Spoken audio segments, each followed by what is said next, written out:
Video में हम बात करेंगे कि इंटरमिटेंट फास्टिंग करके आप अपने मसल ग्रो कर सकते हैं।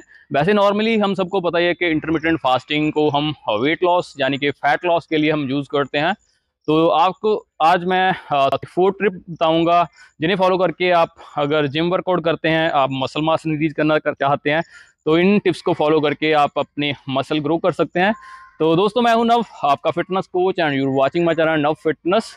तो जैसे आपको पता है, जब हम इंटरमीडिएट फास्टिंग करते हैं तो उसमें एक टाइम पैटर्न होता है, जैसे 12 से लेकर 8 तक जो टाइमिंग विंडो होती है खाने की, तो उसमें हम खाते हैं। उसमें एक आपको क्या बेनिफिट होता है, हमारे जो ग्रोथ हार्मोन्स होते हैं वो इंक्रीज होते हैं। तो ग्रोथ हार्मोन की जो परसेंटेज इंक्रीज होती है वो बहुत ही हेल्पफुल होती है हमारे मसल्स ग्रोथ के लिए। तो अगर आप प्रोटीन की मात्रा कम लेंगे तो मसल ग्रोथ जो हार्मोन ग्रोथ होती है, अगर आप प्रोटीन की मात्रा कम लेते हैं उसका प्रॉपर आपको बेनिफिट नहीं मिलता है। तो आपने क्या करना है, सबसे जो पहली टिप है कि आपने जो प्रोटीन की कंजप्शन है वो इंक्रीज करानी है। क्योंकि जब हम इंटरमीडिएट फास्टिंग करते हैं, बॉडी बहुत ही तेज़ी से जो फैट स्टोर होती है उससे एनर्जी लेती है। साथ ही साथ अगर आप प्रोटीन कम लेंगे तो जो मसल ब्रेकडाउन भी शुरू हो जाता है। तो आपने जो प्रोटीन की मात्रा है वो ज़्यादा से ज़्यादा लेनी है, मतलब कि पर मील आप 40 ग्राम्स ऑफ प्रोटीन ले सकते हैं। उसके लिए आपने क्या करना है कि दिन में कम से कम 4 मील्स लेने हैं। उसका आपको क्या बेनिफिट होगा, अगर आप वेट लॉस करना चाहते हैं तो 2 मील्स मैं रिकमेंड करता हूँ। वैसे भी साइंटिफिक है, 2 मील्स आप फॉलो करके आप वेट लॉस कर सकते हैं। तो अगर आप हार्ड वर्क करते हैं, जिम वर्कआउट करते हैं, तो आपने 2 मील्स की जगह आपने 4 मील्स लेने हैं। तो उसमें आपने ईच मील कम से कम 40 ग्राम्स ऑफ प्रोटीन आपने लेना है। तो जिससे जो आपके मसल की ब्रेकडाउन होगी, मसल मास जो डिक्रीज होता है वो आपका बचेगा। तो साथ ही साथ आप जब हार्ड वर्क करते हैं, जिम वर्कआउट करते हैं, तो मसल आपके ग्रो होना शुरू कर देते हैं। नंबर 2 जो चीज़ है उन लोगों के लिए है, जैसे आपके पास ज़्यादा मील्स खाने का टाइम नहीं होता, तो आप अपने डाइट पैटर्न में, डाइट स्केड्यूल में आप सप्लीमेंट ऐड कर सकते हैं। जो प्रोटीन सप्लीमेंट होगा इन बिटवीन आपने वो लेना है।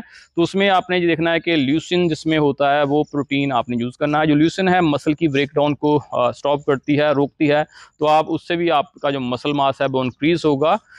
नंबर 3 जो चीज़ है वो है कि आपने जब भी जिम वर्कआउट करना है, हार्ड वर्क करना है, वो आपने भूखे पेट नहीं करना है। ऐसे नहीं है कि आपका जो इंटरमिटेंट फास्टिंग का प्लान जो शुरू होता है 12 बजे से लेकर आपका 8 बजे तक रहा है, तो आप 7 बजे सुबह जिम वर्कआउट कर रहे हो, मतलब कि खाली पेट आप जिम वर्कआउट कर रहे हो।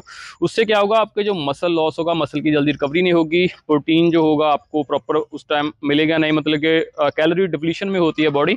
तो आपने जब भी जिम वर्कआउट करना है, इंटरमिटेंट फास्टिंग जो ईटिंग आवर्स होते हैं उसके बीच करना है। जैसे एज एग्जांपल आप 12 बजे खाना शुरू करते हैं, तो जिम वर्कआउट आप 12 बजे के बाद करिए, मतलब कि खाने के आसपास आपने करना है, 1 आधा घंटा आपने आगे पीछे करना है। तो खाली पेट आपने वर्कआउट नहीं करना है, आपने जो ईटिंग आवर्स होंगे उसके अकॉर्डिंग आपने जिम वर्कआउट करना है। नंबर 4 जो चीज़ है वो है कि आपने बॉडी को प्रॉपर रेस्ट देनी है।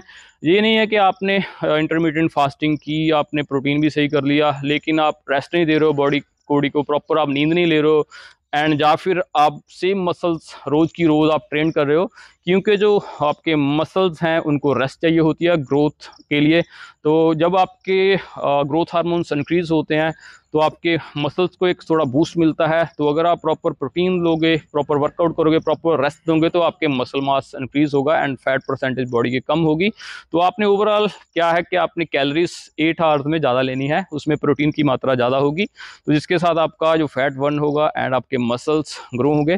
तो दोस्तों, ये थी वीडियो इंटरमिटेंट फास्टिंग के साथ क्या आप मतलब मसल ग्रो कर सकते हैं। ये 4 टिप्स थी, इन्हें फॉलो करके आप मसल ग्रोथ कर सकते हैं। वो दोस्तों, ये वीडियो आपको पसंद आई होगी। अगर आपको ये वीडियो पसंद आई है, please like, share and comment करना। अगर आपका कोई क्वेश्चन है आप कमेंट बॉक्स में कमेंट कर सकते हैं। Thanks for watching.